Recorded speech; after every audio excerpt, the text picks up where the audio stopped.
Mais les fans de Ferry, c'est l'ensemble des fans. C'est-à-dire qu'une partie, il y a Maison Mère, une partie, il y a Wenge d'ensemble, une partie, il y a Quartier Latin qui appuie Ferry pour combattre Fali. Une partie, il y a fans de Fabregas, une partie des fans de Céléo, y compris il y a Yemoko. Voilà. Ils vont former les fans surtout parce qu'ils veulent combattre un individu qui est Fali. Les lots Fali, pourquoi je veux dire qu'en termes de fans, Aza, c'est lui l'artiste le plus populaire actuel de la République. Ok. Fali Aza le la parti politique Moko, exemple. F victime, qui est comme un parti politique. D'autres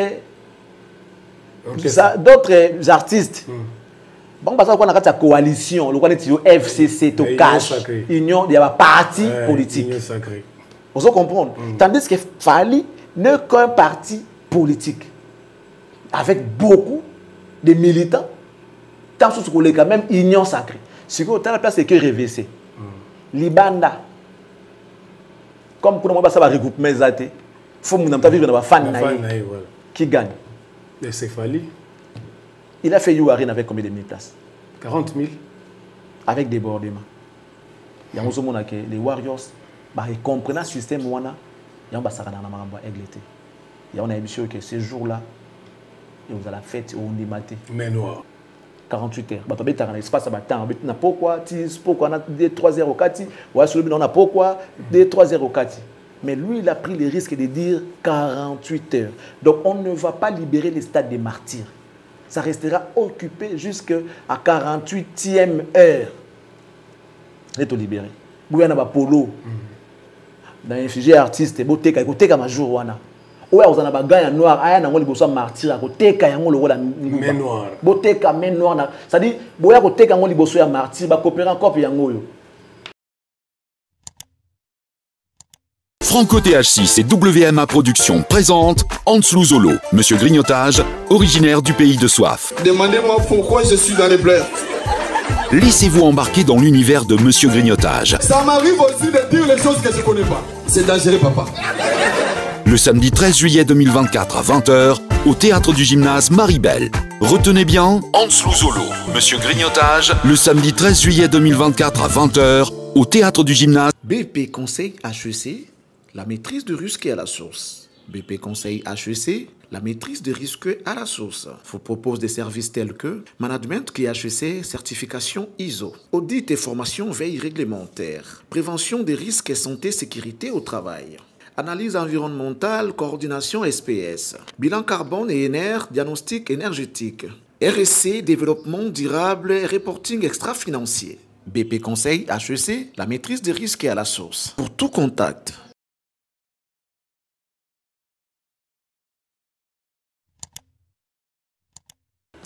Mbote na bino balandi à télé de l'excellence oyo télévision moko pesi confiance mikolo na République démocratique du Congo awa esika moko bozozwa ba information fiable vraiment ya kitoko na source oyo tozolukela kabino pona kopesa kabino ndenge bomesana nabiki bozebele benga ndeko yebse se connecté déjà benga ona no yebite yebisa yeto bandi déjà r yango ekoki na invité permanent na nga ya plateau na kombo ya excellence Charlie Prince, l'homme du moment, muto ya ndimi koloba na kaka vérité ala pinda ya koloba na ka vérité pour vérité ndeko tsabatu lola yango wana na pesi mbote na Charlie Prince mbote na yo collège le maréchal mbote na bandeko tout ba biso bandeko tout ya Congo baza partout dans le monde entier en train de nous regarder en ce moment. Bonjour également à nos frères africains. En tout cas, je suis très content de savoir que vous êtes là pour suivre Charlie Prince à travers cette analyse sur cette chaîne que vous aimez beaucoup, qui est Cactus, la télé de l'excellence. Merci à vous. Merci pour votre confiance. Nous ne cesserons jamais de le dire. Merci en tout cas. Nous sommes très reconnaissants et nous vous le serons toujours. Alors, merci à nos partenaires. Tu sais, lorsqu'on était petits, si on a nani bato na bato bakikola ndenge na bango tosono ngana okoma Mobutu ngana okoma boye oh Mobutu eza komba mutu c'est-à-dire moi à l'époque il voulait seulement dire que na okoma président de la République mais à se définir en gros là Mobutu ndé la kisi ko za la président. Et si on me posait la question aujourd'hui ce que bandeli mokilongo za la nani dans le bana on a Jean Flavien Kaniki. OK. Ouais, parce qu'il est très intelligent, très élégant, très qu'il tu veux. Il a la noblesse, il est bourgeois. Des gens comme ça, on n'en trouve pas partout. Monsieur Jean-Flavien Kané qui n'a pas si mbote scout à la biso. N'a pas si mbote, na monsieur Toussaint, le patron de M4 commercial. Ataba bandeli mokilito senge za la karaye. Monsieur Toussaint, le patron de M4 commercial. Sur la liste, il y a un nom qui vient de s'ajouter, qui est rentré dans cette famille, qui est devenu comme notre famille. Il est intelligent lui aussi, mais il est dans un domaine où tu ne peux pas trouver ça partout. Expert carbone, le PDG de BP Conseil HEC, Monsieur Brian Panzou, le très respectueux Monsieur Brian Panzou. Nous te saluons, nous te disons merci, pourvu que ça dure longtemps. Et puis merci à Madame MM, la classe et la beauté, les sourires permanents. C'est-à-dire, les gens que nous saluons, vous pouvez comprendre comment ils sont grands. Comment ils sont grands. En tout cas, ici, c'est la classe. La classe. Madame MM, la classe et la beauté. AC Milan. Les sourires permanents, AC Milan. Nous te saluons. Nous saluons également Monsieur Bruno Lubika, bon propre depuis Chicago. De la même manière, nous disons également bonjour à Monsieur Alain Boïk, à l'autorité morale, l'honorable. Pourquoi ne pas dire bonjour à Monsieur Jediael Kakolo, le cerveau penseur. On dit aussi merci à Monsieur Nick Ekouba, au fini Guayolo 2028. C'est comme ça qu'on l'appelle. Vivant ailleurs comme à Kinshasa, de pouvoir la contacter en cas de besoin. Vous voulez faire les documents liés au problème de parcelles, les documents de cadastre, pensez à cette dame, Madame Layanga, pour le titre immobilier, certificat, contrat de location, mutation, tout ça là. Morcellement, mesurage et tout. Acheter comme vendre, hectares, des concessions, des parcelles. Pensez à cette dame, Madame Layanga, le Nengo, maman sociale. Tabita. Elle est là pour vous aider afin d'obtenir les documents fiables et certifiés aux affaires foncières. Alors, nous disons également merci à cette grande dame de Paris appelée Annie Moussouloukou. Toi-même, tu sais. Elle est une grande dame, la dame de cœur. La dame de cœur, la crème de crème, Annie Moussouloukou. Maman Yabana, Bambote Belé. Bambote na Sandra Malone de la Lumière de Paris. Sans oublier Taïa Coca-Cola, Christelle Blanchot. Alors pour clôturer, je dis bonjour.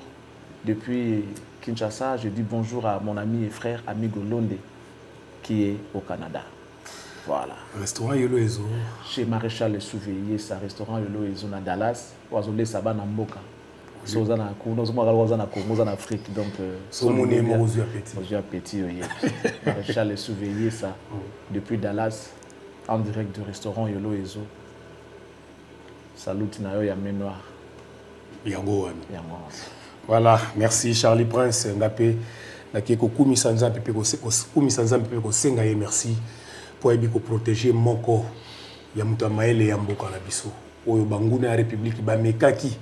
Kokoisa moto na eme simbité. Nzamba bateli na kombe honorable Vital Kamere, le pacificateur éternel. Vie Nzamba bateli. En tout cas, côté de Kumisa Nzambe na libota no mobimba. Na madame maman Amida Chature.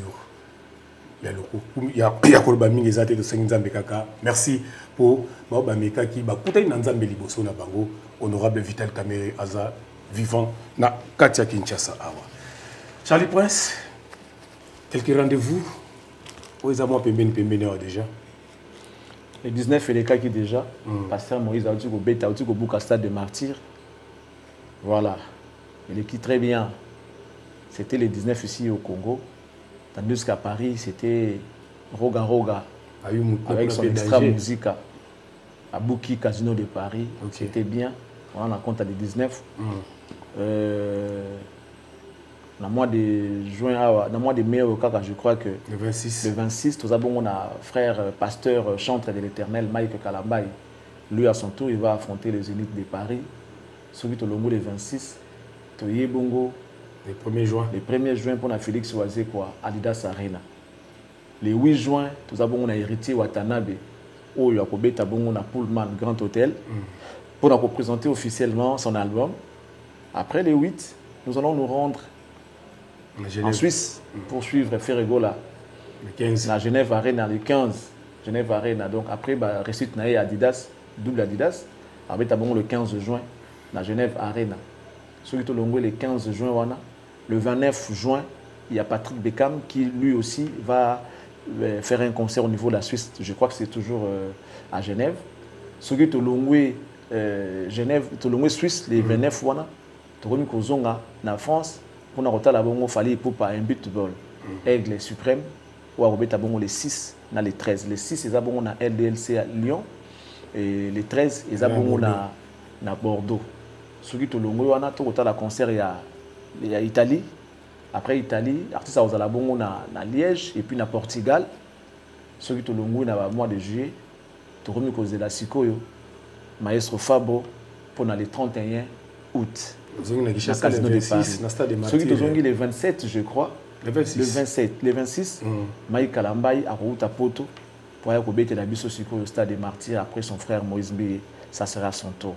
11, Fali Poupa Aigle va couvrir le stade des Martyrs. Le rythme à Kermesse, 48 heures, plus que Jack Bauer. Bon, mon événement de l'année, événement du siècle, 48 heures plus que Jack Bauer. Jack Bauer, l'insaisissable, l'incontournable, lui n'a fait que 48 heures, 24 heures. Mais M. Fali Poupa fera 48 heures, c'est plus que Jack Bauer. Jack a tenu que 24 heures à Pamba. Mais Fali Poupa va résister pendant 48 heures. Fête na fête. Kermesse ou kermesse. Tout le monde est saï, saï, saï, saï, saï, saï. On dirait bonne année. À tout le monde est saï, saï, saï, saï, saï, saï. On dirait fêti. Jour à moi dans la bombe. Fêti vous allez pas. Fêti na monsieur Yaliwa. Voilà, merci Charlie Prince. Batazu a programme de Nezalia Tozonga Sikoyo. Charlie Prince n'est pas qui Rafine Toumba. Oui, Rafine, paix à son âme. Paix à son âme. Alors, à chaque malheur, comme on a beaucoup de likambo, c'est dans la foule par la vente, parce qu'à l'époque, le jeune ne pouvait pas mourir.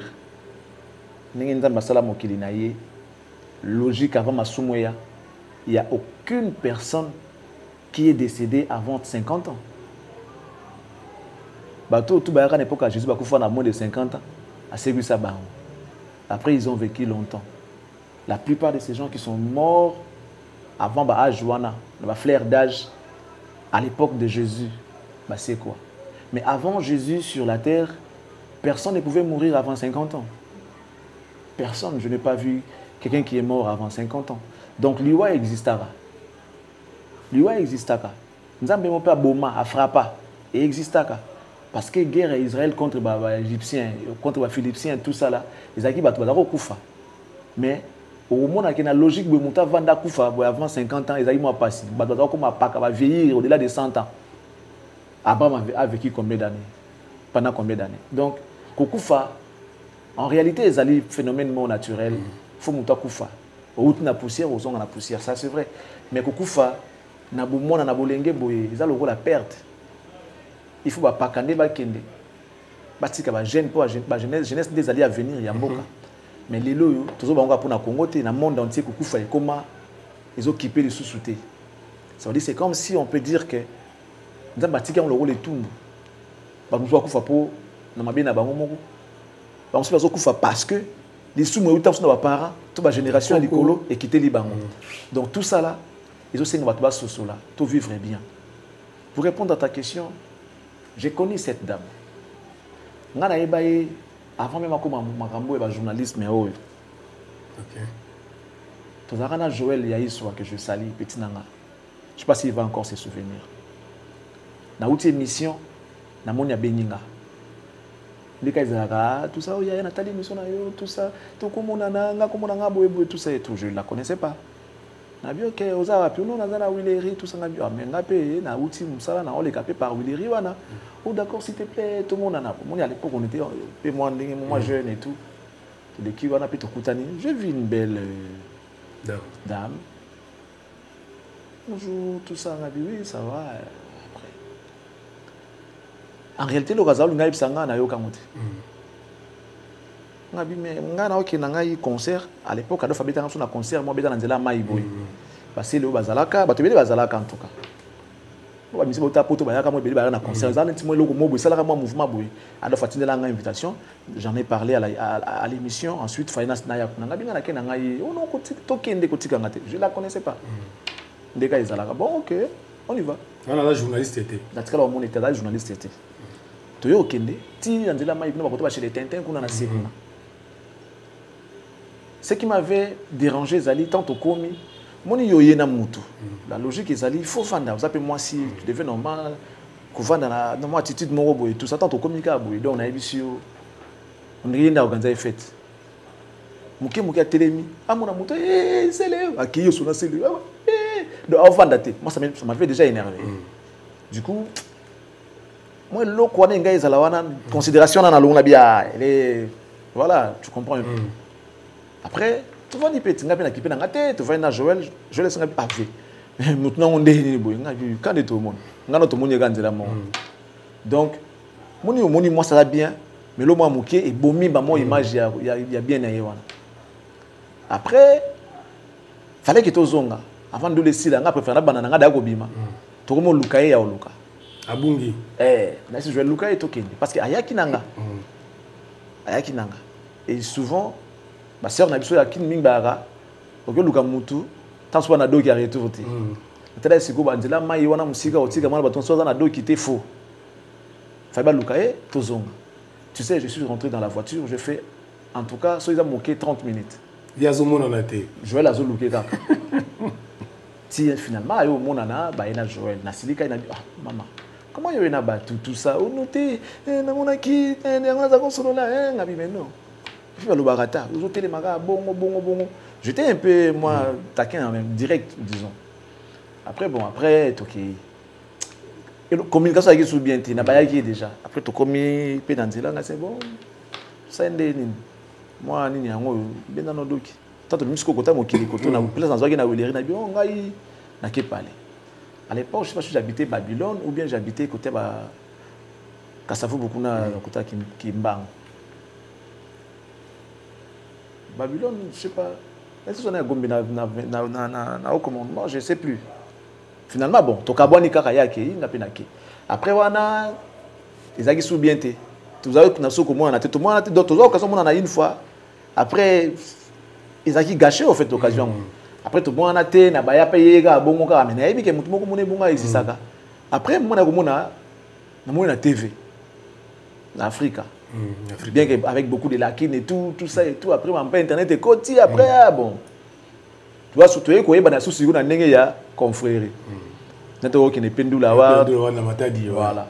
Je me rappelle que na même doula wa dans na bal na yo ya balaka ye na Mbujimai azape journaliste. Comme Bayaka, comme Bayaka ont participé à l'événement, tout ça, après voilà, dans des pays qui ont des poteaux, mais elle reste une femme forte, une femme battante, parce que il Salawana, il n'y a pas deux. Basé belité pour ça, il y a risque soit ok, on a vu ça aux yeux, mais qu'on soit risque na bana bongo ti ok na bango banzelo bango bakenda na ba signa. Comment on place Bali Bazo Banga côté lokolo ya signa yango. Elle était une combattante, elle était une battante. C'est vrai, il y avait aussi son côté obscur où Batebele va se pédale dans côté, Marambo Belé parce que s'il faut parler d'elle Lelo Marambo Zolo ba Mamakasi Marambo Belé to monaki au moni Lelo na vie hein. Batubaye baka ko mitambusa. Auto sala ka to yebité nani azanani. Et on est dans toute question, est-ce que Makambo Bazo les autres mato ta ba vidéo moko Denis Lessi à laquelle la caille déjà. Il n'y a pas que Denis Lessi. Nathalie, vidéo numéro Boazo, Chola et Bembe, maman et Bakofi Olomide. Voilà. Maman est belé, c'est pélaté. Que ce soit du côté de la famille de maman Ami, même maman ba yeba ni kuta maman amiti bazaki mais content ba sepela te ba silika comment akotola mukolo nengona maman akoko na yo aza koko na ye en réalité et puis moto asi akufi yo ko makotiola ebembe na ye afinga yo te oyebi ye te asala yo loko te na vie même si vous avez antécédent na papa na mwana na ya sa musique quel rapport na maman wana na ndenge ba kendela nango bato ebele baloba mabe babi loba ki yo tikala libela éternellement na mokili la kaka déjà mabe mwana balakisa mosapi suka suka azora likama to lobite ke uti na nzela wana et puis malheureusement mingi ayaka ko asala yango kaka soki likamba mawa loka ebembezali Denis sera pendant que la frère nae asemoka na Denis Kofi pendant que la maman nae asemoka na maman ni eza biloko oyo bato ba sala ngo lelo tozwa conscience to yebi place uti te liwa eza naturel oui mais koki pe ko taper pas bato parce que même balobaka oyebi paka ataza oya botiote vu à mon amour liboso à vivre longtemps dans mokili ayebi ba danger utaka wapi nga mabe pour ceux qui sont priés en Zambie malam bayebi to benga ba benga ngolo moko kanga bat mabondeli ko livrer mutepa ya diable je salue ba frère tout ba musée puis ya Zambie malam bande ko tout Zambie malam alléluia na bango ska ba tala biso ba livre ka mutepa à Satan avec un verset d'appui le verset d'appui ça dit Matthieu 18 si je ne me trompe pas tout ce que vous lirez sur la terre sera lié au ciel tout ce que vous délirez sur la terre sera délié aussi au ciel au monde. Alors, ceux qui m'ont ma bémingi, vous savez, délit, ka oyo ko ko suyer le kumu ya Nzambe et ko kipe ko bébi sa réputation à l'église, ba ko bengana ba ko excommunier yo ni ba saka na catholique, ba ko excommunier yo, ba livrer yo et pas Satan. Ba livrer et pas Satan. Et puis ce ko tali tamboli ya mutona après vina ye bebaka. Jusqu'à ce que tu vas comprendre, oyo ko senga bolimbis na liboso ba paka, o sengi Nzambe bolimbis ba sambeli pona yo pona ko fungola yo. Va récupérer dans beaucoup à Satan. Ils ont biloko esalamaka. Et wa ils pour l'église, pour na bato mususu ba otapso na libanda, ba ko maudire yo. So ils a sans cause ko simbate. Mais ceux qui cause na bango ils juste bazo lela. Yo toli mo oui, maman mo kolo ndingwana asali yo nini. Avec des injures. Surtout longwe wana, maloba deni le saloba liko na ye. C'est quand même un serviteur de Dieu. To yebi état d'âme na été. Il lui reste un serviteur de Dieu. Donc on se trompe sur le sujet de Denis Lessi. D'accord, mais après ce qui reste, c'est ali l'olengeni na zonga nanda gunaye na butu asala kandenge nini parce que là tout subo ibara na ye mais okama boy mukolongo yo kotilola ya kotilola yo kotite ou bien mo kina oyiba na ye kama ko bakyo kanga bino na nganda noa ya zala kité bakangi bino il y a des gens comme ça ba benga wa loin de Dieu peu importe maramozo ça il faut faire attention ko landaité. Il faut que tu aies quelle est ta relation avec ton Dieu? Imagine que Denis Lessi va me dire que toi, ça la raison dans un rapport. Tant sous personne comme bon. Alia. Mais si Kaïba a préféré à ça la moins l'eau, pas qu'il y a des Congolais à marcher. Congolais, il y a des Congolais à marcher. Il y a fonctionner selon les Congolais. Il y a un côté de délire pour que Nassimana, autant sous personne glisser parole d'évangile Nassimana. Parce que dans les canaux de délire, il prêche aussi. Attends que la Bible, alors Makambo toujours na comme Nzambe. Bien qu'il y ait un délire, il faut faire attention. Lorsqu'il rentre chez lui le soir, est-ce que Nzambe yo garay? Ako fana bouya fingito ko finga c'est trop dire. Asali ba critique mais pas attaquer les musiciens, oh c'est Léo, oh ouais, Linosbi, Rebo, des pétages tout ça. Il rentre chez lui le soir, Nzambe limbisanga iso na tenga maki papa limbisanga na zaka mona na. Et puis Nzambe exaucé. Parce qu'il dit que peu importe la couleur de tes péchés, il suffit de reconnaître et demander pardon, je te pardonnerai. Venez à moi, vous tous qui êtes chargés et fatigués, et je vous donnerai du repos. Tu es vraiment sûr que niveau ma souma de laisser la moto à la chargé, fatigué. Vous comprenez? Donc il faut faire attention. Il peut dire comme un serviteur de Dieu. Je me rappelle toujours la Bible, la Bible. Élisée, à laquelle il a ordonné au lion de dévorer Banawana. Élisée, tout ça et tout, il a ordonné au lion de Banawana. Lion a quitté. Mais Maloba et Moussa Lanzambe a bimé ça lion et puis ils ont dévoré ces enfants-là. bana wana ba nzambe ayeba iba moti nzambe ayeba iba na wana. Mais comment ça se fait que Élysée ka paseka ki libandi na ye a déclaré et puis c'est s'accomplir. On doit faire attention surtout aux serviteurs de Dieu. Sorazaka moto a tellement ki lokwa serviteur de Dieu, nous devons les respecter. Mabunga na ye talié na nzambe na ye. Juste au côté tu ando finga juger. Qui es-tu pour juger? Surtout un serviteur de Dieu. C'est très compliqué. Donc on peut tout dire, mais ça vérité. Ça peut être par la maladie, simple coïncidence, maladie, ou carrément, Dieu a exaucé ces gens-là. Dieu a justifié leurs causes. Yango bandeko na biso batikali toye bakotambola. Ba blague na biso za na ba limite. Ba défaut ya bato ya nzoto, je ne vois pas l'importance. Oui, mais faux journaliste, je peux encore comprendre. Maman na yo, tata na yo, je ne vois pas pourquoi on va le faire. Je ne vois pas. Au monde. Donc, na ba biso totikali, na ba ndeko batikali. Tote yama na simaliwa ya ndeko na biso. Elle était très belle. Très très belle. Elle était vraiment belle. Mais nza batali beauté wana te. Elle était chanceuse. Chanceuse si tu veux. Aouti Mbujimai, Kinshasa, à Kepoto.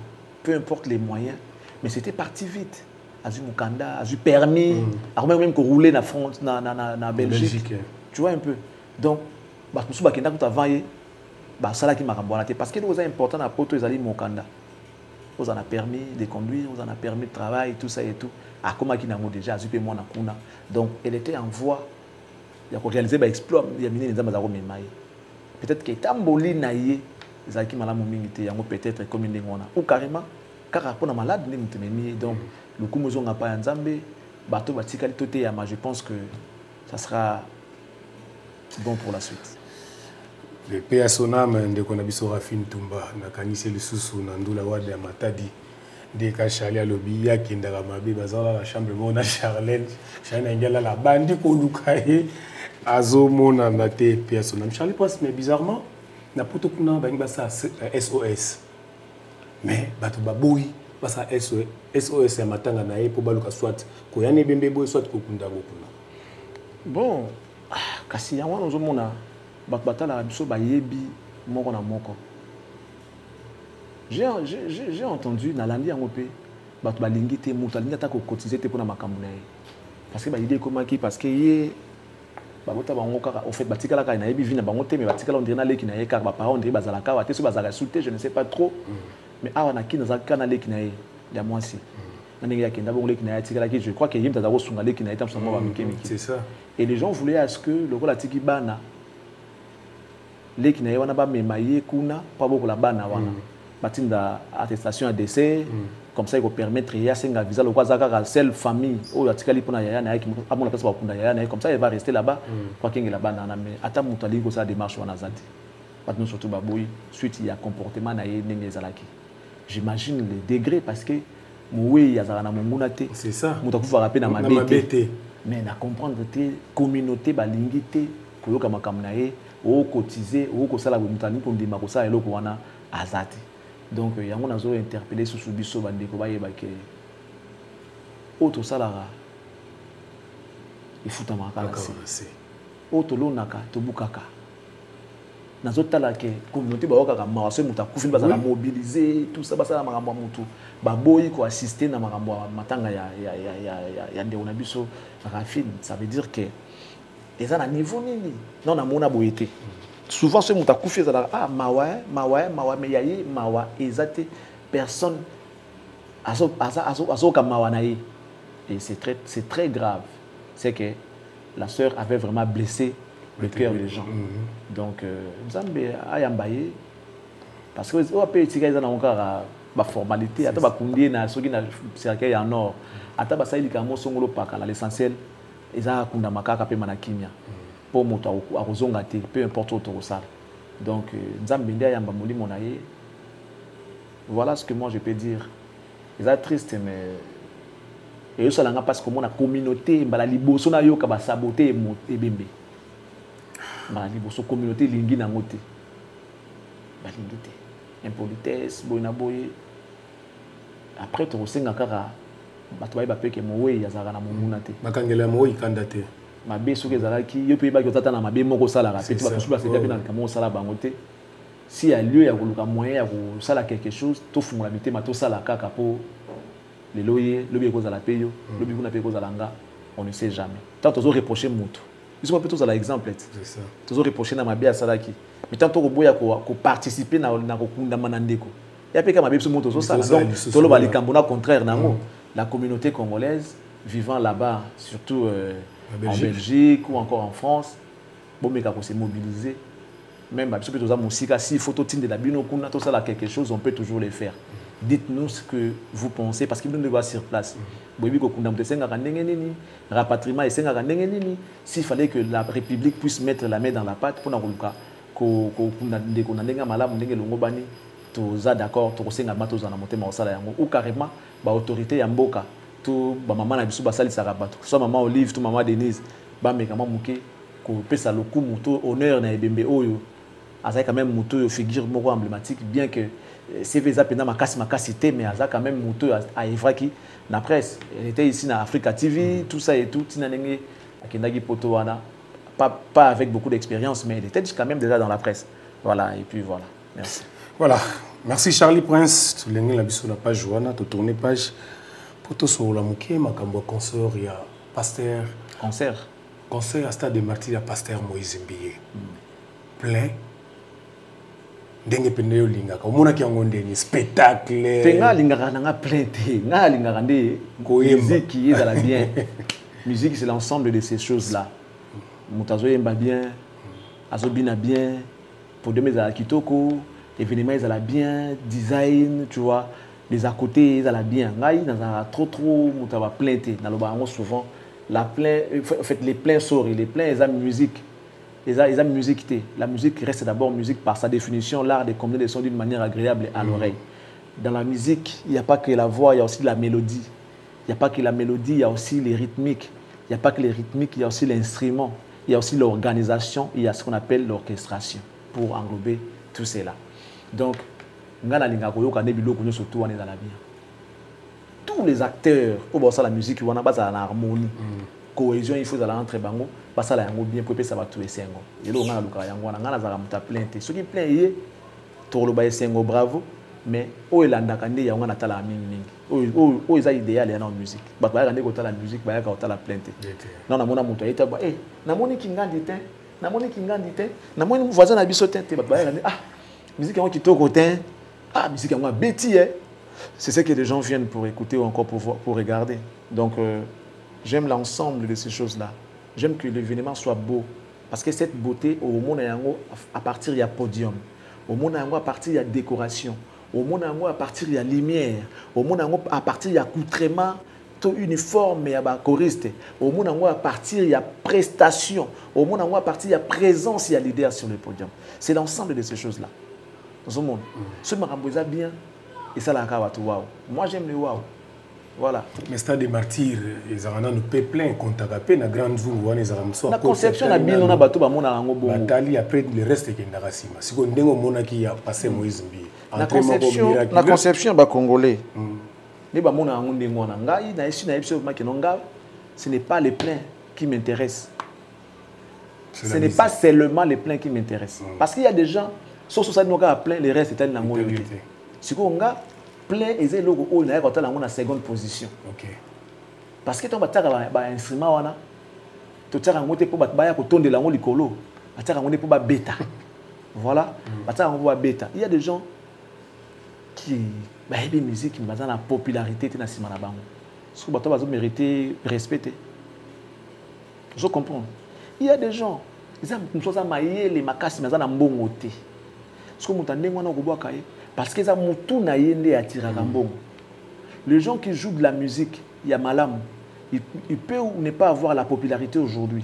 À force de continuer comme ça, un jour popularité koya. Ce que popularité koya, écoutez de nakatia koyeba déjà. Nakoyebi. C'est ça. Mais il y a la popularité, il y a la musique à malongate. Ça sert à quoi? Bon, pasteur Moïse Mbiye lobi entre miraculeux, c'est un artiste. Ok. C'est un artiste. Parce qu'un artiste ne passe pas inaperçu. Un artiste, ça se dit toujours, ça se critique toujours, ça se parle. À quoi ça le voit ayote? À quoi ça le voit angate? Il faut ça la car le voit artiste. Est-ce que beaucoup tout naïe? Parce que œuvre, ils ont bien expliqué par auteur nango. Il n'y a que l'artiste qui peut expliquer la beauté de son art ou encore qui peut donner l'explication claire sur son art. Paysage, mais auteur n'a pas expliquer mais tout ce qu'on voit c'est beau. C'est beau, c'est attirant. Nous on se limite là. Mais peut-être qu'on doit une explication claire, tout clair par rapport à et l'autre dans Simanayo, on davantage. Mais le quoi tout c'est mariage à peinture. Tu vois, mouvement wana sali, tout ça, ambiance voilà, nous on s'arrête là. Ce qu'il a fait hier, il savait que les gens allaient parler. C'est ça un artiste. Okay. Parce que là, il y a des musiciens à Zobeta. Il y a des musiciens à Zobeta. Si vous avez un concert, concert à Nania, pasteur Moïse Mbi. Donc, pour les architectes, nous avons une musique pour nous. Même les gens qui glorifient Dieu à travers la musique, ils utilisent les mêmes notes que nos artistes et musiciens. Les mêmes notes que ceux qui utilisent Fali, Kofi, Wera, JB, Fer, tous ces mondes-là, Fabregas, Héritier, j'en passe. Et puis la plupart des cas dans le studio, ce sont les mêmes ingénieurs qui travaillent les albums là, ils allaient à côté, ils allaient à côté. Ce sont les mêmes ingénieurs de son. Tout ça dans mon cas, ce monde. Le Fumba, c'est même artiste chrétien. Ok. Basse, le Fumba, c'est artiste chrétien. Naï pe que non nani baptême sous chrétien parce que peut-être musicien musu super mokili musique Doumer ya Moïse matuta mo petina somo comme ne kimanga abeti la musicien belé ya mokili ozupe kakol asabeta na musique belé ya mokili le fombo basse abetape il y a des choristes à l'époque bato awasa ozu ba Cindy ba Meje ba yakosambela mais ba sala ba ke nini tina ba album ya Congo ils ont fait des chœurs ça veut dire la musique Moutou a une musique à discrimination. Que ce soit gospel ou atypique, tout ça et tout, et la musique avant tout. Lorsque les gens étudient la musique à l'école, ben, ça va montrer que non, la musique chrétienne nous dit ceci, ou la musique mondaine, ça nous dit ceci. Non, on parle de notes musicales, et ça y a un kaka. Beta do, souvent on a la guitare, osa chrétien, osa païen, do, il y a la do, ré, ça ré, mi, ça mi. Donc, différence c'est à côté wana. Différence c'est comme si on a boyambi ya moto na moto na ba texte na yozo dédié yango et pas ya nani yozo yemba on appelle ça le kumu na mokili on appelle ça le kumu pas ya nzambe bolingo na pesa na yo serie susu yango na benga kayo susue simbanga loboko tokendo mboka yo yo bolingo na Jésus yo bolingo na ngai tu vois un peu yo ganzembo wana ouais ça gospel oui mais ça tout le monde le fait oui mais oh na lobi longola kaka Jésus wana yango na benga kayo aloba ku da susu yango na benga kayo susu simbanga lobo place mona kaka alobi la nzambe yango wana simbanga lobo ko tokendo mboka yo vous comprenez so longoli ka tokendo mboka yo olukelo mususu comme pinaki non muto ayemela mwasi na ye ça veut dire que c'est ezaka musique ozui yaka yaka baninga boyoka sangwa malamu boye lelo yo na baloli pe na tongoni motema nanga pona yebi bokonzi ya nzambe ekomi pene mboka mboka pusana pembeni ya yawe bato bafuka mela ye pamba te kanda ya nzambe esi ekomi pene baninga tosambela mokili esi ebebi tomipesa na nzambe tobongola mitema yebisanga eza nzembo nini gospel nana yembi yango kinkester sopi encore aimé quand nzembo ya nzambe vous comprenez na nzembo yo nzembo na nzila vele de yango na il paraît que abbé Jean-Léon Kachoko akotaki nzembo na yemo nzembo ya Kester mo na église catholique je crois ba ça ba catholique ba yemba ngo lelo ndenge nzembo moto na tembe akoya kinase je sais pas ce qui nzembo tout moto na tembe et le moko nzembo ya Kester moko il paraît faut vérifier et obeta na catholique c'est pour dire que musique et musique différence na bango za na texte il y a des gens qui font du gospel mais na mitema na bango ba yambindo te bango ebele mais il y a aussi des gens qui font de la musique typique mais à sa propre école comme toi, c'est la gospel. Discrimination, nous avons vraiment contre la discrimination. Je suis vraiment contre la musique. Nous avons un trophée. Pas de différence à Bangote. Total, il y a qui ça, on a un succès. Et les Moïse, et les Maïk, et les Fali, Ferré, Héritier, Fabricat, Bot, Potin, total, c'est qu'on a l'indé numéro 1. Parce que dans ce moment, ça peut-être, Moutoumoko, il y a un leki, mais nous avons un grand prêtre gospel avant d'aguna, Bouta qui est caté. Meilleur album, Bouta peut-être Formule 7. Mais tant que l'album Moïse Mbi, ils ont bêta kuna, le gospel, Bouta en caté. Parce que quand on regarde un meilleur album, c'est sur le plan travail. Vous comprenez? Thématique, maraboutou, arrangement et autres. On a succès sur le terrain. Il faut tout faire rappeler le gospel. Pour Moïse, il y a un album. Maïk a un album. Il faut tout ça. Il faut comparer à ce qu'on a sens. Tout le monde a classé, chanson gospel et cause là. Mais les artistes, ils sont d'abord artistes avant tout. Meilleur artiste de la République, ils ont total. Et puis ça se sous la couleur. Donc pour répondre à ta question, Moïse est un grand artiste à Ebindoule. C'est parmi les rares qui habitent à Shark Club. Parce que dans Shark Club, beaucoup d'artistes qui marchent à Shark. Ils ont maman dans les boules, Shark Club, il y a peu qui ont fait les pleins là-bas. Moïse Abeta, on a fallu Abeta. Inos Biabeta. Je crois qu'ils ont un chaque fois que Moïse Abeta, il a été martyr, donc, beaucoup de gens ont polémique, il y a qui ont été stade de martyr. Il y a pasteur, il y a artiste, liste Abeta. Donc, tant on ça, c'est un sondage, là, il n'y a pas continué la liste. Il y a un stade de l'école, mais il n'y a pas continué la liste, donc, il est venu juste après Wazeko. Podium naie, ils ont un podium où ils ont adapté pour nous le local à stade douana parce que il a fallu batia kiango ba couvrir kiboué mutana sima podium à comment on a libosoté. Il a fait c'était pareil, il a hérité c'était pareil. Donc si on a sima podium tu ne sauras pas voir ce qui se passe dans le podium. Or il y a Moïse, au moins ce que c'est Moïse à la tala bateau ba sali avant yo. OK. Il a eu le temps de regarder. Il a regardé les Wenge, Fali, Héritier, Ferré, Wazé quoi. A bien si c'est comme moi qui est mon gobo. A ça les podium mon à ciel ouvert, podium ouvert. Que il besoin si maison banati. Et banaka na déposer ba hôtel là. Ni bo comprendre que si maison di poste na bango voilà. Et banaka na sens wana. Mais quoi banaka Jean ba kanga na sima boy rien. Bravo à lui. C'était bien. Teni na bango, il y a scène kitoko. Moi je ne peux que dire bravo à l'artiste, il a fait du bon boulot. Ok, merci beaucoup Charlie Prince. En tout cas, pour Dieu, moi, on a un système où il y a créé les logo, l'icolo, il y a des licolo, les musiciens, et puis à bini sérieusement. On a un problème pour les Lewana Kaka. Et ça, il y a un centre, il y a un stade, na pelouse, na sede, na katikati.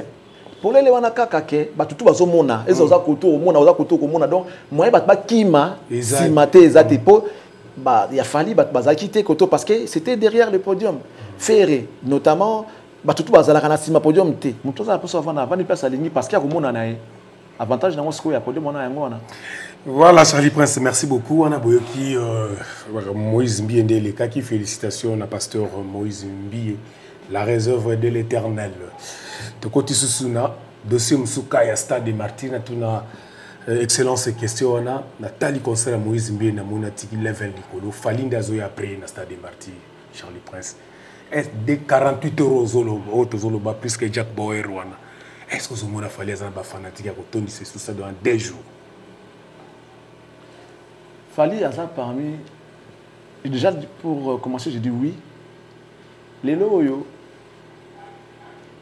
ba Moïse bazana ba ça bato basala la nzambe bato Shekina Amen Shekina je ne sais pas trop ministère Amen aujourd'hui bato pasteur Mukuna aujourd'hui bato pasteur voici l'homme l'église non surtout il y a même les catholiques et tout ba chrétiens ba tout ba qui censé à okende pour na okumisa nzambe surtout que c'était les amis makambo ya nzambe pas ba ya ebele. Or en réalité na ndenge ya Congo de toyebinde bato basala ba discrimination na bango wana les chrétiens considèrent les Fali, les artistes typiques, bon, pas les Fali, tout le monde, tous les artistes, comme des païens. Des chrétiens penda avertis, des chrétiens, on va trop au centre, on a déjà été. Et ça, déjà, quelque chose de moins pour les artistes nabiso. Or, Moïse Mbiye, on a vu toutes les catégories. Les chrétiens, les païens. Les païens, encore, ils ont dérangé. Mais c'était plus les chrétiens qui étaient entendus. Ce jour-là, dans le stade des martyrs. Mais les païens, par contre, ils ont dérangé. Les païens, ils ont une musique qui est dérangée. Or, les chrétiens, ils ont une discrimination. Les païens, selon les païens, les pagans, ils ont mais les païens, ils ont ce qu'il fallait déjà. Parce que c'est quelque chose à adresser pour la Fali. Des jours. En réalité, c'est vrai qu'il y a exception à raté. Mais les chrétiens, ok. On peut comprendre. Des chrétiens, mon centre, le quoi, mon centre, on a raté déjà. Et ça manque à gagner pour nos artistes typiques. Les frères là bénéficient. Na moins loko moko ba pesa bango déjà que normalement bo centre mo bazana ngo boye mutu to azolinga bango oyepe mutema na été mozolinga ka pona kombo na ka que non asa serviteur de Dieu. Peut-être qu'ils sont plus mauvais que nos Fali, nos frères, nos héritiers, nos Wira et Kofi, JB, que sais-je encore. Les chrétiens, il y a déjà des concerts, il y a déjà des concerts dans le bisoté. Il y a des santu, il y a des karaté. Pour se tourner même, il y a des Fali, il y a des gospel. Il y a des hypocrites, des chrétiens hypocrites. Ils sont comme ça. Parce que Moïse a eu grâce, chance, parce que les chrétiens se sont réunis derrière son événement. Les Fali, les frères et les Kofi, les Wera, les JB, il faut applaudir parce que déjà manque à gagner, déficit côté chrétien, il y a déjà. S'il réussit à les remplir, il y a beaucoup.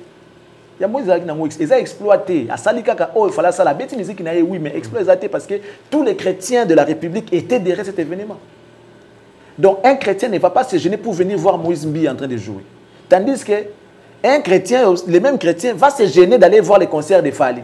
Ceux qui passent à Boni, ah, sœur, n'a pas que le concert à Fali, pour nous avoir quoi ensemble à Bossa, à Robaka. Les chrétiens sont pas comme la bière, à mélanger à Robombana. Ça dit que les chrétiens sont vivre dans l'hypocrisie. Il y a un moment concert à Fali, bah y a kate. Babina rango, nanda peut-être. Soit ça lui fait, n'a pas besoin chrétien, à tes musiques à Fali. Mais quand on a concert à Fali, il y a des chrétiens à aucun dété. Il y a des musiques à Fali en plein air, il y a des chrétiens à Koyokate. Ça c'est de l'hypocrisie. Mais dans le business, ça pèse. Et ça manque à gagner pour la banque. Ceux chrétiens sont consommés, déjà qu'ils ont la perte déjà de fans. Mais ces gens-là réussissent à remplir le stade sans les chrétiens. Donc ils sont forts. Ceux qui l'ont rempli, remplir sans les chrétiens. Logique, c'est vrai qu'il y a aussi d'autres chrétiens, ils sont libres. Mais la majorité des chrétiens hypocrites, ceux qui sont venus dans le concert, il y a Moïse. C'est ça la différence. Alors, qu'est-ce qu'on a logique? Logique est anime. Les lots Fali, pourquoi je vais dire qu'en termes de fans, Aza n'est pas fan pour les Kabatutu. C'est lui l'artiste le plus populaire actuel de la République. Ok. Si tu me poses la question, je vais te dire. Ah oui? Comment? Comment? Parce que déjà, et si quand on est à Outa, public des quartiers latins, va diviser. Ok. Il y a peu, peut-être grande partie, parce que c'est là où il voit qu'il est toujours en différent avec Kofi Olomide. Ah, ça est ingrat. Kofi Asalaye, il s'est créé son propre monde. Warrior naye, aussi bisika mususu. Tant que fan moko boya wenge, fan moko quartier tant que babi ah les tias beta bien ne tozo lingila tout ça y est. Donc azana ba fan o baza penza yaye penza yaye. Je vais encore te choquer pour te dire que la majorité de ces fans-là, balinga falite. Seulement parce que moi je me dirais, pas un succès. Peut-être. Parce que dans un succès, il fait mieux. Parce que ça n'y a pas la bonté, il y a la bonne. Bah, ça jalousie. Fali a la parti politique Moko, exemple. F victime, qui est comme un parti politique. D'autres artistes. Bon, parce qu'on a une coalition, le FCC, Tokash, Union, il y a un parti politique. Vous comprenez? Tandis que Fali n'est qu'un parti politique. Avec beaucoup de militants tant que quand même union sacrée. Parce qu'en termes de vote, ceux qui vont voter, à un suffrage, un candidat moussous. Tandis qu'il y a un parti politique. Mais bien un front, qu'on met une union sacrée, regroupement familial, il y a un parti politique, mais il y a battre Bino. C'est lui le plus fort. Les fans appartiennent à Fali seul. Mais les fans de Ferry, c'est l'ensemble des fans. C'est-à-dire qu'une partie, il y a Maison Mère, une partie, il y a Wenge d'ensemble, une partie, il y a Quartier Latin qui appuie Ferry pour combattre Fali. Une partie, il y a fans il y a Fabregas, une partie des fans de Céléo, y compris il y a Yemoko. Ils vont former ce qu'ils fans surtout parce qu'ils veulent combattre un individu qui est Fali. C'est ça la différence. Alors que Bango Bazan a un regroupement. C'est un regroupement. C'est un regroupement politique ou encore musical. Musical, oui. Musical. Parce que dans la fan va faire au moins la fan à Quartier Latin. La fan, il y a Maison Mère, la fan, il y a BCBG, la fan à Clan Wenge. Ba yo tia ye pour na ndambu ya ye moko. Surtout bika to panza regroupement. Nous avons récupéré les fans. Au moins, on a que nos artistes ne même pas un quart de fans par rapport au nombre de fans de Fali. Matière yango on ça nous beaucoup matière yango je te dis si vous avez la place c'est que RVC Libanda comme pour moi ça va regrouper zaté faut mon amta vivre dans fans qui gagne c'est Fali il a fait Youarine avec combien de 1000 places 40 000 avec débordement ça veut dire que quand les amambouya regroupement quand les ali il y a la partie individualité siko ta ce moment là que Libanda il est plus consommé, tout ça. Non, c'est parce que vous êtes un regroupement. Tandis qu'il y a une partie unique. Mais ces parties uniques-là font face à un regroupement. Mais à une partie unique. À boy, ça lié à un regroupement, tout ça et tout, rien.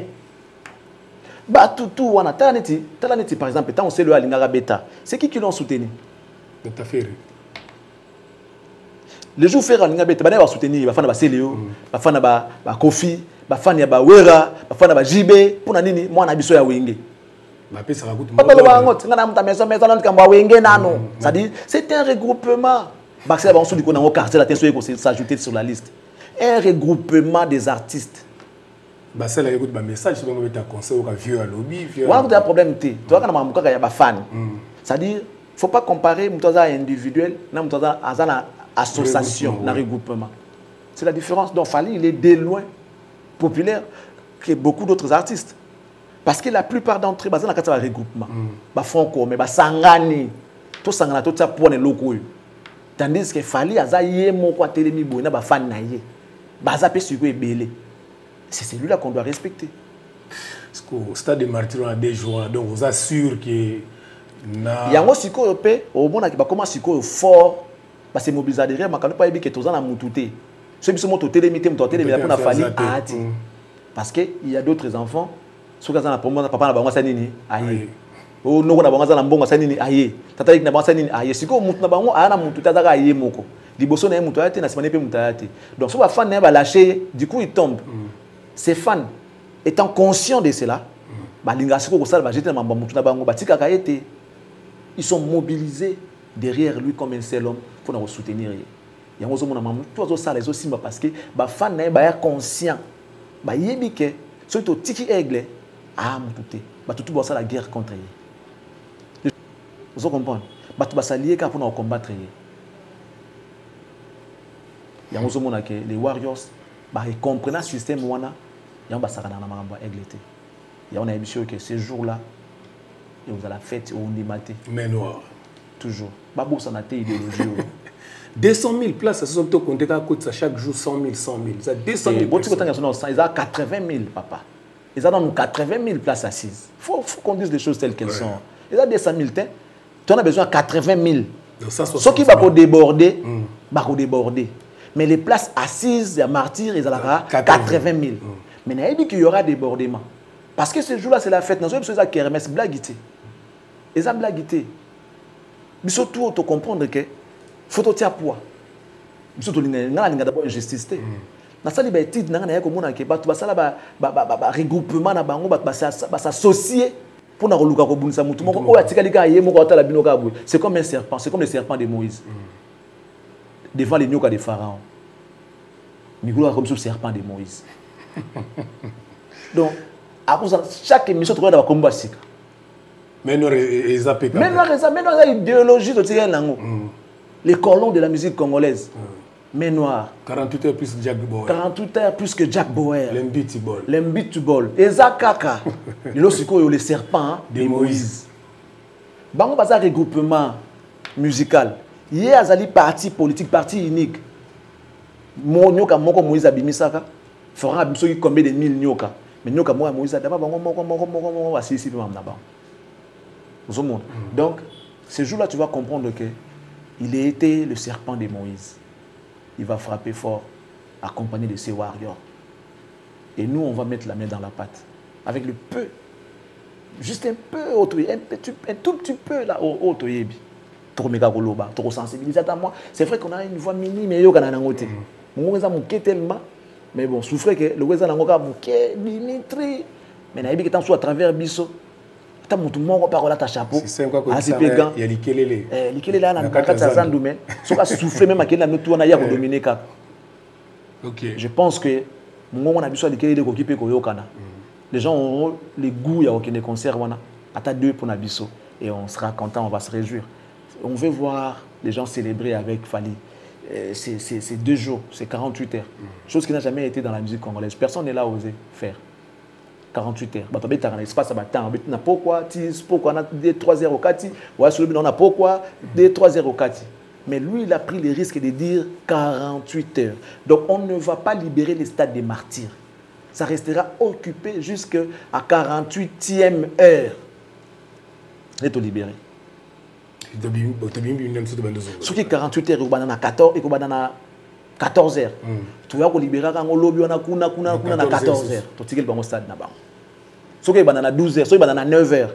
Tu vas libérer quand on lobby on a 9 heures. Tu tiens le stade. Tu as stand, tu as toilette na biso, tu as mis là, tu fais ma toilette, il y a biso, il y a toilette, il y a congolais n'engagé zalaka.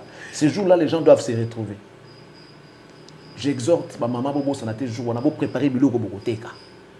Je vous demande de le faire pour vous avoir bénéfice et vous direz merci. Et Dieu va bénir cet artiste. Bozo Kop. Bouyana ba polo. Dans un sujet artiste, boteka ikoteka ma jour wana. Oya ozana ba ganya noir, aya na ngoli boso martyr akoteka yango lokola main noire. Boteka main noire. Ça dit boya koteka ngoli boso ya martyr ba coopérer Kop yango yo. Jour wana ya blagité. On dit 2 jours wana. Bah comprendre que il y a des gens qu'on ne peut pas toucher. Il y a des gens qui ont fait un vœu Nanzambi. J'ai observé cet artiste. Tu sais, les gens, j'ai entendu les gens dire que Nicolo Bela Fally non. On a commencé à parler de lui depuis. On était là avant même Batebele Baza. Quand Droit Chemin est sorti, nous sommes allés derrière pour nous accompagner l'artiste. Et j'ai continué de parler de lui. S'il est là dans le Belaraye, un moment en bien, un moment en mal, mais Nazaki Kolobelaye, qui fait partie de la publicité toujours. Pour preuve, lorsqu'on parlait, c'est-à-dire ils ont fait la continuité de ce que nous on a commencé. Vous comprenez? Si on dit Fally, na live vaza boyete, on va écouter ça que non, ayebi. C'est-à-dire moyen pour stimuler les pour l'artiste. Parce que nous on donnait la matière. Et alors on est 1 plus 1 égale 3. Bah on va escoter égale 2. Démontrez-nous comment c'est D. Bah démontrer. C'était ça. Donc depuis Droit Chemin, nous on était là pour parler de l'artiste. Et jusqu'à aujourd'hui, on est toujours là pour parler de l'artiste. À chaque époque, ces hommes. Autre temps, autre mère. Hier, on a fait des critiques qui allaient dans le sens négatif. Les lots, on fait des critiques dans le sens positif. C'est toujours la communication. Oui. À moi, ce que il y a toujours communication. Donc, je sais aussi que on n'est pas grand. Je sais aussi que l'aigle était déjà aigle avant que nous, on soit là. On n'a rien fait pour qu'il soit ce qu'il est. Oui, ça, je le sais. Parce que c'est le langage courant des Congolais. C'est la falinine. Les gens disent ça. Mais je m'aimerais aussi, moi, être parmi les gens qui seront remerciés. Je veux que cette chaîne soit parmi les chaînes qui seront remerciées. On va battre campagne, on va tout faire pour évidemment à la réussite. Et on ne va pas lâcher. On va continuer avec lui jusqu'à ce que le monde entier comprendra que le Congo a un Fally qui fait la continuité de ce que Papa Wemba avait fait. Tala Fally Lelo. Tala Fally Lelo. Au monde, il a un truc de Papa Wemba en lui. Il donne la valeur à son art. Et c'est là que soit à matin podium, ça veut dire que s'il faut danser, il danse. S'il faut chanter, il chante. S'il faut faire, ça dit, il fait pour faire plaisir à ses fans.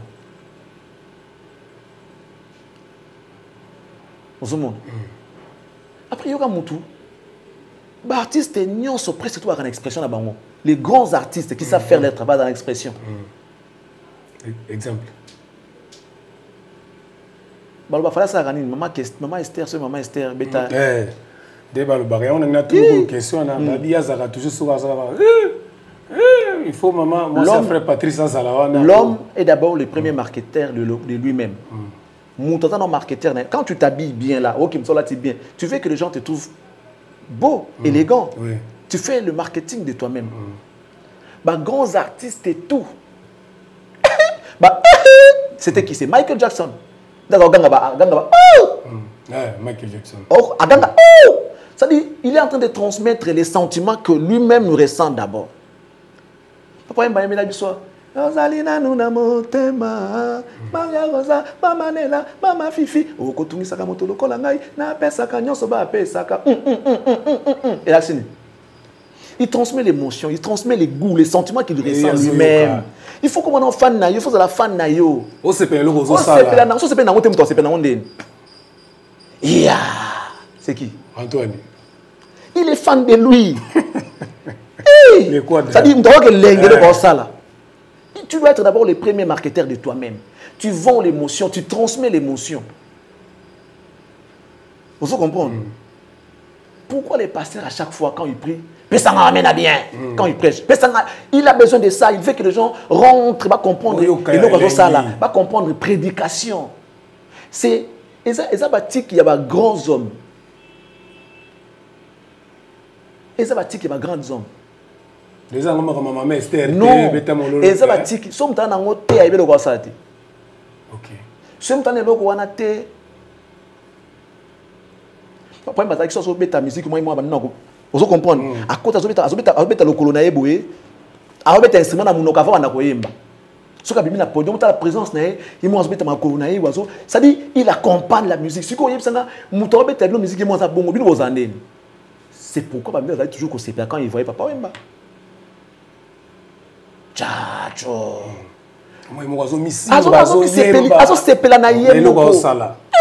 Ça veut dire que ça dit vous ne comprenez pas est-ce que vous comprenez? Papa Madagi Nango. Na pesaka nyonso ba pesaka o. Papa Gangi. Papa Gangi na osepela. Parce que on ne peut pas imaginer ça. Ça fait chercher quoi? C'est loko azoka. Alors qui plaisir la ninga yembiti akitsa bino, je sais chanter. Je sais chanter. Bagangi, oh, basepeli. Il a fallu ça ramener ici pour. Ah, ça n'a pas belé. Ah, n'a pas belé. Ça veut dire que ma cerveau comprendre. Est-ce que ma cerveau comprendre les heures de saveur? Des cris comme ça, des petits cris comme ça emballe, ça captive. Et c'est ça un chanteur. Et je pense que il est charismatique parce que message est au coma. Tout le monde aujourd'hui a mais c'est un message qu'il a donné. Non, laisse tomber.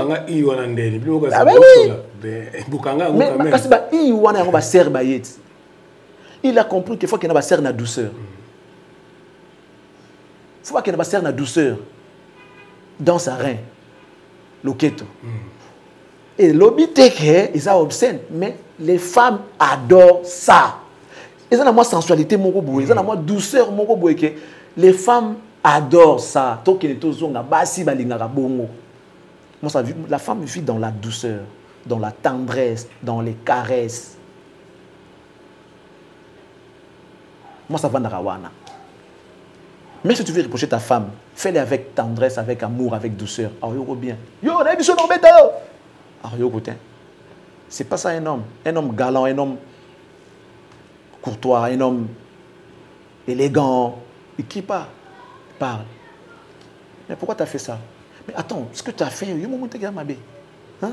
Mais non, il ne faut plus refaire. La prochaine fois, il ne faut pas refaire ça.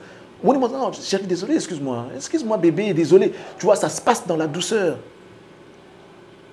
Les hommes voyous, les hommes brutales, moi, ça qui m'a dans l'art. Douceur, tendresse.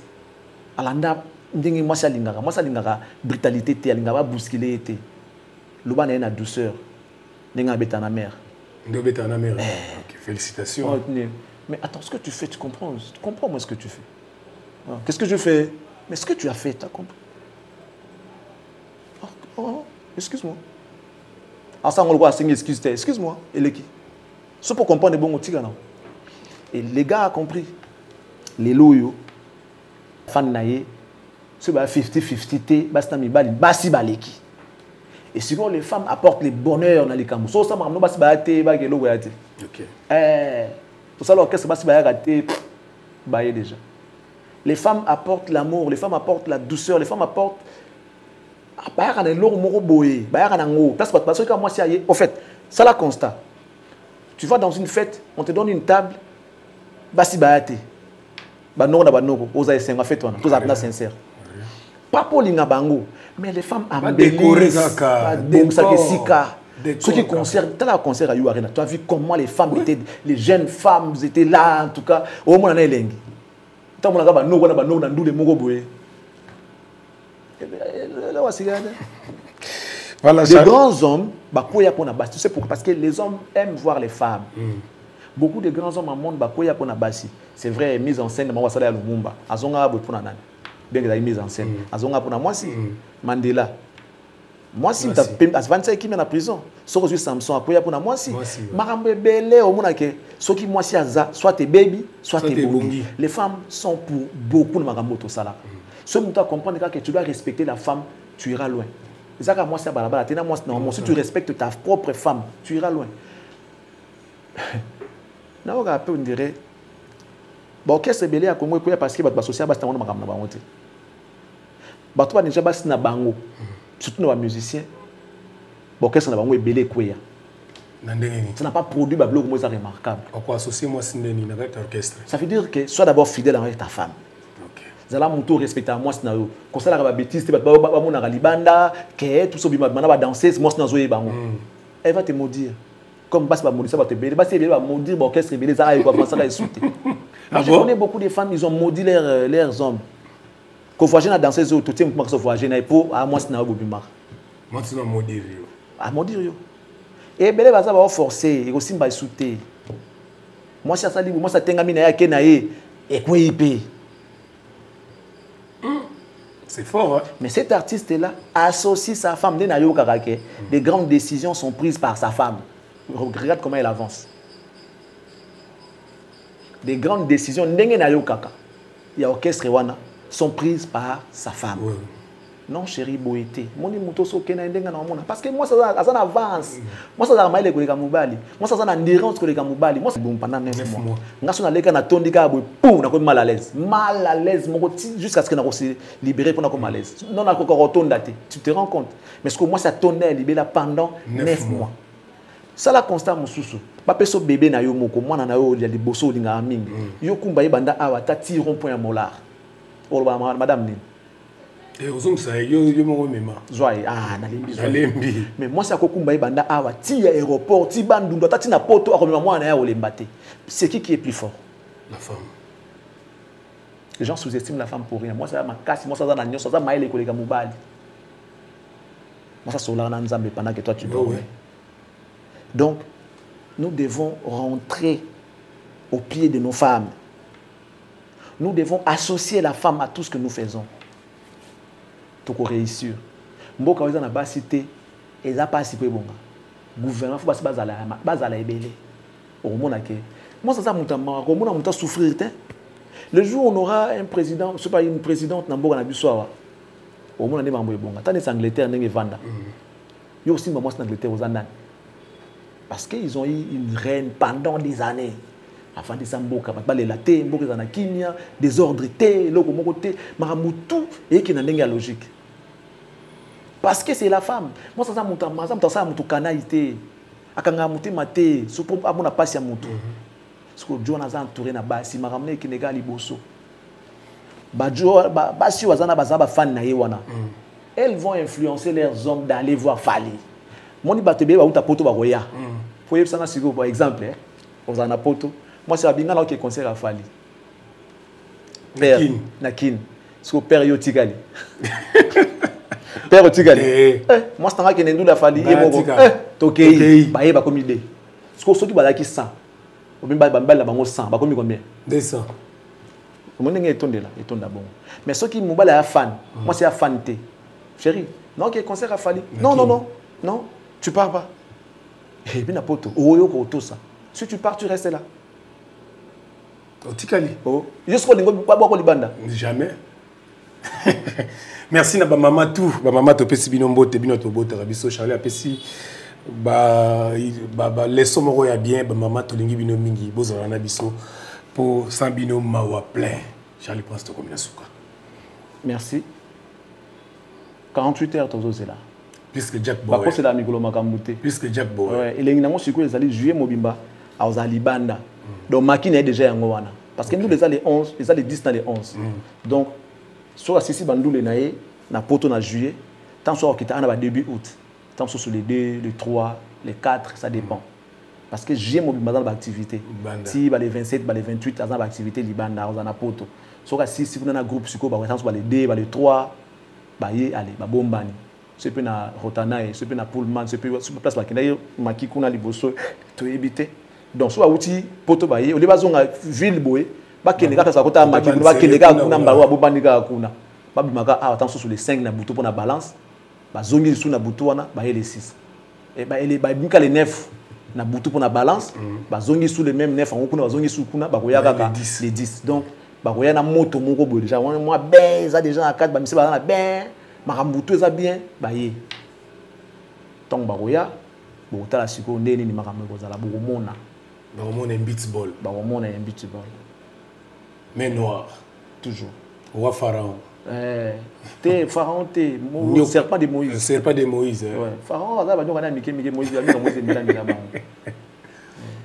Donc Dieu fait toujours à travers ce que nous avons. Il a déjà quelque chose en lui. Toi, on est l'autre bac, c'est l'a été. Mais nous n'avons pas avancé à la Moïse. Qu'est-ce que tu as en main? Seigneur, j'ai un bâton. Mais tu as un maille. Nous n'avons pas ça Moïse et l'eau. Tu as poussière que nous bois à beauté. Maramoutou, nous avons baloba na Moïse à ça là. Ils ont à travers. Oh, il y a moi zaki nango. Dieu met de la pouvoir, de la puissance, met du pouvoir. Il met du pouvoir dans l'eau, il met de la puissance dans l'eau. À tout le pouvoir, il faut bêta ou bêta. Et pense, maïe, cabane. Boga, j'étais dans ma belle paille, pour un misco nyoka. Moi, je suis en nzete. Boga, on a assez, j'étais bon nyoka. Donc, Dieu fait toujours, faut que l'eau remonte, on est bandé pour nous ambasser à travers Yang. Il a du talent. Il a aussi ce qu'on appelle l'amour et la gratitude envers Batou Bazaranaï. C'est ça aussi qui est très important. Dieu regarde aussi le cœur. Il avance parce qu'il a compris qu'il doit être bien, il doit être reconnaissant. C'est la moindre des choses. Ça, c'est un message important. Tu es avec tes amis, il faut regarder au Basala Ponayo. Pendant que tu n'étais rien, tu n'avais rien. Je pense que c'est ça aussi la source de sa bénédiction. Il sait comprendre que moi, si on a pas négligé, chose que beaucoup d'artistes ont raté. Moi, ça n'a pas si à aider, encore pour changer l'esprit. Bravo à lui, bravo à Wera. Bravo à Fali, bravo à Wera. À Blaise Boula aussi. Je ne connais pas trop l'histoire de Blaise Boula. Oh, tu es surtout à Wera. Na Fali. Si Blaise Boula pas bon, bravo à lui également. Mais bon, et puis tu vas succès danger pour succès mais madame Bobo. So tu as cohérent constant dans Marambosala. Nicolas succès c'est que ça a félicité. Dieu a un succès à danger mais quand moi je banda ba finga ina nengetu. Ba bala tsanga on ba finga ye pour na Charlie Prince rien à voir. tout le monde va finir avec ton midi pourquoi et à la star que le monsieur belé pour cette dame ba finir na ba ndenge tout na zalate et puis pour finir pour na ça tu vois là au Congo là ça me terme ba linga ba teka le roi Yuda ba ils sont pas battu mais Dieu sait tout le monde donc malgré le succès malgré comme dans l'art excusez-moi ba ba limsanga mais ici ka kendara des fois kendara sans moi snaé il voit aussi des femmes oh tu as dit moi sur le bi oh à moi si tu es en dessin mais pourquoi la bangote a préféré kaka moi snaé wana pour y beska bauta et ça on appelle ça la reconnaissance ceux qui m'ont bon au avancer la vie au ça mamba minene yango ça mamba minene nda zo bénir parce que son cœur est pur son cœur est grand son cœur est bon il a un bon cœur non seulement envers sa femme mais aussi envers ses amis son entourage bato basumaka na mama mike il est reconnaissant il est resté cohérent il a ses deux pieds sur terre qu'il avance encore davantage qu'il soit béni en tout cas parce que c'est pas donné c'est pas donné moi succès à des jours voilà un peu ce que je vais dire. Merci à tous nos partenaires, merci à vous mesdames messieurs. On va faire ce qu'on peut. C'est vrai qu'on n'est pas super intelligent, on n'est pas tout, mais ce qu'on connaît, on va mettre ça au profit des artistes qui font bien leur travail. Le peu qu'on connaît, on va le mettre vraiment en pratique au service de ceux qui font bien leur travail. Et je pense que c'est pour l'avancement de notre musique. Bravo à Fali, bravo à tous les artistes. Ceux qui sont en dessous, ça des fois, ceux qui sont au top, on est en top. Et ceux qui sont en voie de devenir grands, aspirer grand, regardez ceux qui ont fait mieux pour que beaucoup soient grands. Merci beaucoup à toi et merci à la grande équipe. Merci Gédéon, merci beaucoup. Merci à Batutu Bautalabiso. Nous avons toujours besoin de Colexa Sport Publicitaire. Nous avons chaîne Nabiso, numéro Ezaliwana. Et puis pour les Warriors, nous avons besoin de Colexa na plateau. Nous avons numéro Ezaliwana, nous avons un plateau spécial pour la promotion. Il y a un concert le 10 et le 11 avec Excellence Charlie Prince. Charlie Prince, nous avons aussi un lobby, aucun débat. Merci. Merci beaucoup, Gédéon. On se retrouve demain dans le même programme et dans le même plateau.